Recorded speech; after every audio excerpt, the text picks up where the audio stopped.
You do have a personal relationship to Jesus Christ. You are His slave. You were bought with a price. There is no more defining expression in terms of what it means to be a slave.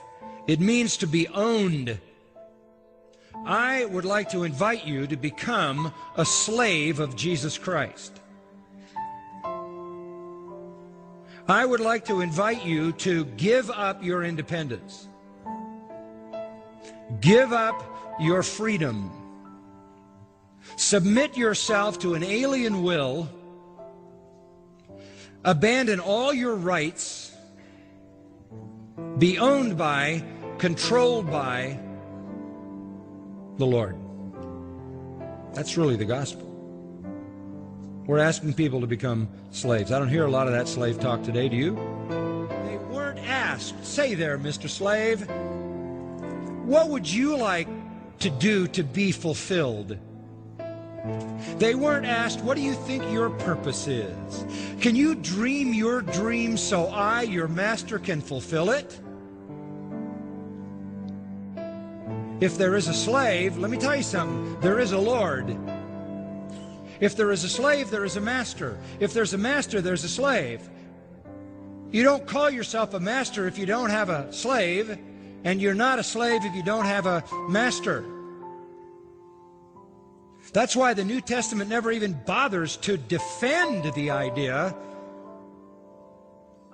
as it were, of whether or not when you come to Christ, He is your Lord.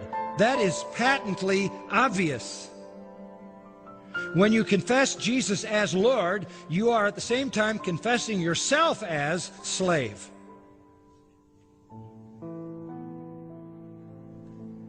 A slave is someone whose life belongs totally to someone else. Absolute ownership, absolute control, absolute subjection, absolute obedience, absolute loyalty, absolute dependence. The Spirit of God took the slave metaphor because it was the best metaphor to describe our personal relationship to Christ. He bought us, He owns us. We are devoted to Him and to Him alone. To be obedient to Him at all times. We have no will but His will. He is our Lord. We confess Him as Lord. That's exactly what He demanded. Remember the words of Luke 9:23. We've repeated them so many times. If any man will come after me, let him deny himself. That's slave talk. That's slave talk. Take up his cross and follow me. It's the end of you. The end of your life. You're finished. It's over. You're done. You are now the slave of Jesus Christ. Being a slave to Jesus Christ is beyond any kind of slavery that anybody ever knew, because this master, listen to this one, makes us sons and gives us all the rights of His own sons. He adopts us into His family, calls us joint heirs with Christ, takes us to heaven,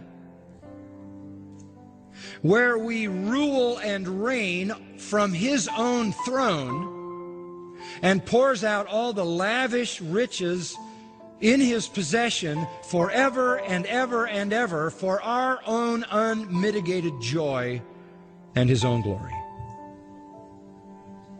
Who wouldn't want to be a slave under that master?